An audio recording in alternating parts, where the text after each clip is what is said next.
Bambo ameneyo wapeza mkazi wake kurumu ndi munthu wina yetu komano mutha kuona kuti mkaziyo akuyenda mwa challenge komanso mukudziwa kale kuti mkazi akapezedwa kurumu azimuna ndithu amatha kupanga ndewu kutani zambirimbiri yes koma ungoziyendera bwinobwino awo kodi chuchitika nchani. Chilungamo chini chino kuti mkaziyo ndi amene ali breadwinner kama kuti ndi amene amadyesa familyyo ndi amene ali khumucha.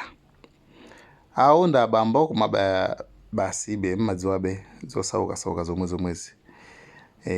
Nde akuluwa anangokhala ndi heartbreak basi mangokuwa iyayi aniyengera mkazi wanga bla bla chanchani zambirimbiri koma muthakuonanso kuti it's not normal kwa munthu wamamuna azingojambula umangozungulira mkazi wake koma chirodusa pompo mkazi yonso no tengene no tense kumangomuyankhaso zazizi chaso sonze kuona kuti china chake chilipo nde nkhani kumapeto kwake apezekana kuti atakafika ku nyumbano abambo aujambulawa apeza katundu wawo yense ali panja ati kuwathamangitsa kuti baba mwandiyalutsa kwambiri ndi abambo akupepesa.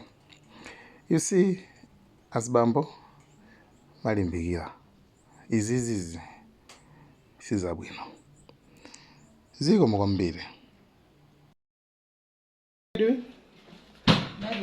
Nothing? Yes, nothing. Okay, this is the man. This is the man coming to the lodge. It's my wife. Which man? This one. As you can see, it's coming for the lodge. Big man. Big man. Hello, you have sex with my wife? Yeah, all this you have sex with my wife? You have sex with my wife? No, from the church. I know. Have you seen this car? Have you seen this vehicle? This is the vehicle. Have you seen that? No, have you seen? Having sex with my wife? And sure, listen, media, my wife? Have you seen? Yeah, hello sir, how are you sir? Have sex with my wife?